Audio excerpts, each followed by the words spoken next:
Hey guys, just want to make a quick video here. I'm going to review the Sunex Stubby impact sockets that I have.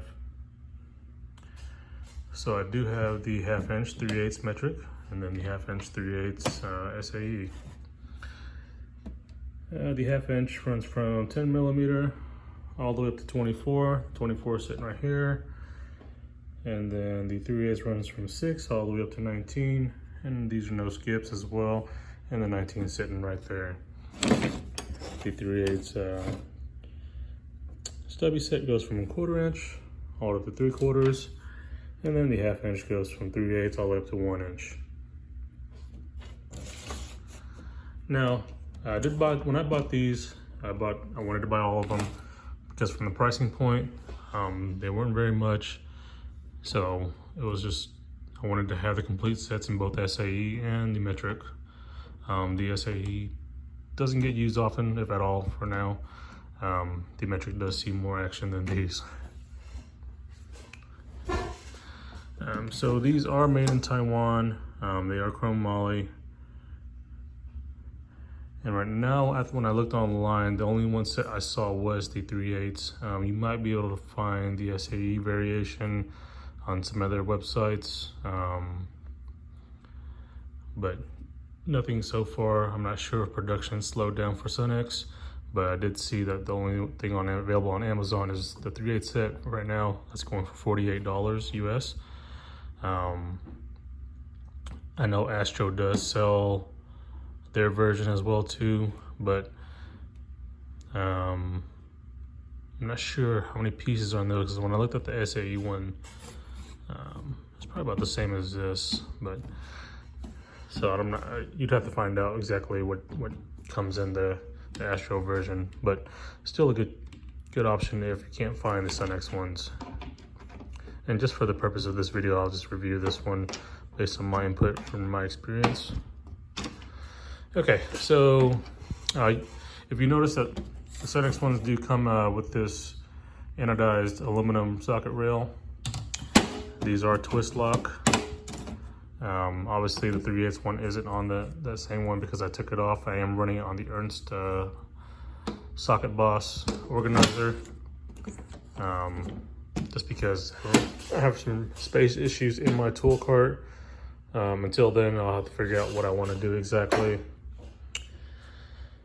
Okay, so got a couple setups here, so that way y'all can see the differences. And we'll be running this Tack Life digital caliper just for reference.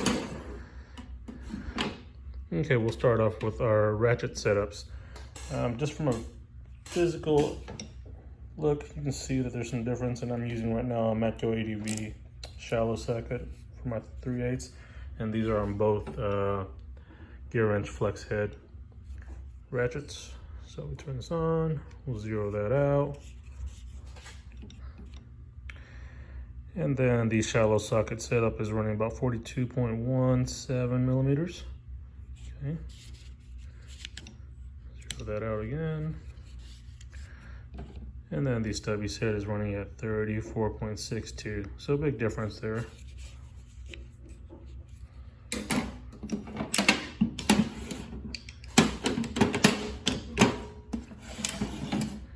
And then I'm running the 1/2 inch gear wrench flex head ratchets on here. And these do have a spot for the ball detent. Okay, and we'll measure these out. We'll zero that out. Starting with the shallow setup first. That's running at 55.25.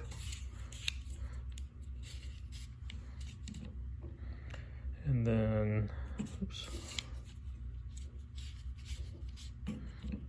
The stubby setup is running at 45.68. So big difference there. So again, if you want to get in tight spaces with your ratchet setups, this gives you a viable option for that. And for me, if you want to run even a more shallow setup, these do have hex shanks, so that way you can run them on a metric wrench. So the 1/2 inch drive, you'll use the 22 millimeter, And then the 3/8. They're set up to run the 17mm wrench. And right now I'm using the gear wrench, ratcheting straight wrenches. So we'll zero this out here. And then the 3/8 runs at 22.5.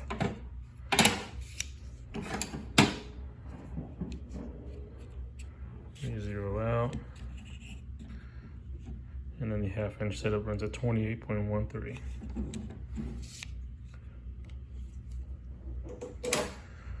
So, and if you look, you flip this over, it runs pretty flush with it almost. It has a little lip on there. So pretty much with this setup, whatever the height of this socket is, that's what you'll be able to squeeze into that location. And you can just ratchet, and obviously if you want to reverse, you can go the other way. This is my favorite setup right here. 1/2 inch stubby with the stubby socket. When you need the power of a 1/2 inch impact, but you're low on clearance, I mean, this stubby goes in there, and obviously you can run the cordless options as well. I don't have a cordless stubby impact, and this is what I have. But it's plenty of power, and I'm able to get into tight spaces. I just recently used this same setup on a lower ball joint that was pressed into a knuckle. I was able to get the press in there, had enough room just to stick this under there, this setup, barely slide it on, push it out, and out it came. Otherwise, using something like this or a standard impact, air impact, I wouldn't have had the room for it. This is where that came in. Obviously, I could have used this right here, but that's just exerting too much energy, obviously, to go the manual option. But like I said, these have been great. No complaints on them. Haven't had a warranty, anything. I bought these back probably about 4 years ago. And I haven't looked back since. So definitely a good option, whether you're from the home DIY or the professional environment. I think these would definitely be a good run for their money.